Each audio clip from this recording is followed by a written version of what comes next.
Allow me to outline your mandates in which you will be expected to execute duties during the 3-year term.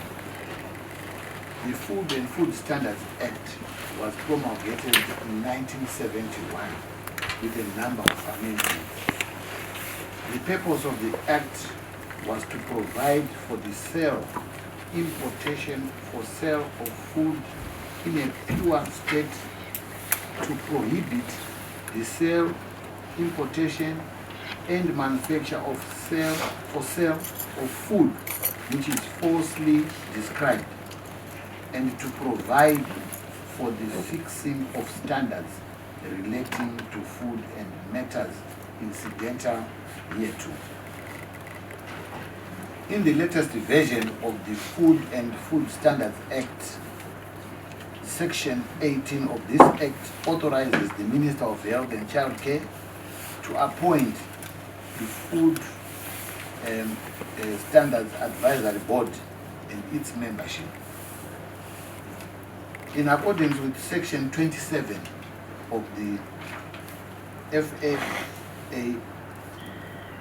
Chapter 15.4, the statutory instrument 322 of 1995 was gazetted, with which provides for the appointment of the following members.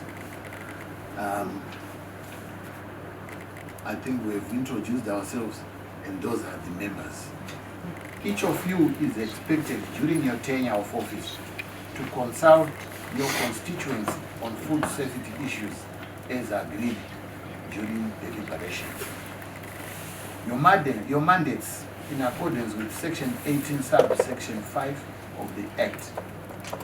The broad function of FSAB is to advise the Minister of Health on all matters relating to food and food standards. Specifically, 1. In accordance with Statutory Instrument 5 of 2015, to certify on behalf of the Minister food products for purposes of local sale, export, and import. 2. To consider applications for the use or introduction of new food products, ingredients, or food articles on the market and advise the Minister of Health accordingly. 3. To formulate food safety and quality policy and advise the Minister of Health accordingly. 4. To amend and revise food laws and regulations, then advise the Minister of Health. 5.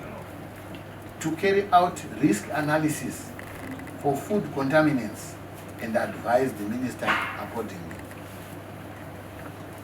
6. To assist in the education of consumers on food safety and quality issues. 7. One of your important functions is to participate in international food standards setting activity of Codex. To this effect, you are the de facto National Codex Committee. Each of the food regulatory agents has been assigned to host one of the 9 technical subcommittees of our Zimbabwe MCC, and we expect you to host the activities diligently. The 6th FSAB, which is this one, noteworthy are some successes of your predecessor, the 6th FSAB. Despite limited sittings due to the COVID-19 pandemic, they managed to certify more than 90 bottled water brands. Several pre-mix suppliers were certified under the food fortification program, and more than 20 food products were also certified. There is outstanding work that we need to complete, which includes revision of outdated food regulations, such as the soft drink regulations and many others. Zimbabwe is a signatory to various trade agreements such as the SADC Free Trade, COMESA Free Trade, the Africa Continental Free Trade Area, and other agreements with many nations.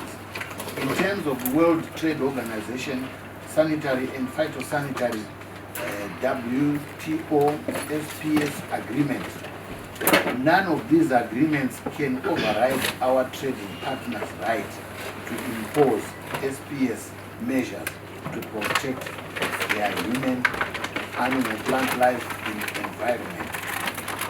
It is therefore important that you work closely with other government departments to make sure that our consumers are not exposed to unsafe food, and our farmers and food manufacturers can export foods to earn the much needed foreign currency.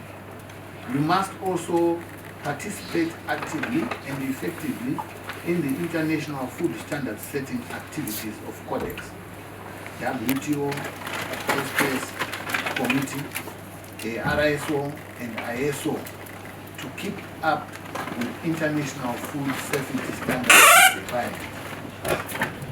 In accordance with Statutory Instrument 322 of 1995, Section 4, the full board is expected to hold at least one meeting per quarter from the date of the inaugural meeting, and technical committees are required to meet at least once a month, depending on issues at hand for discussion.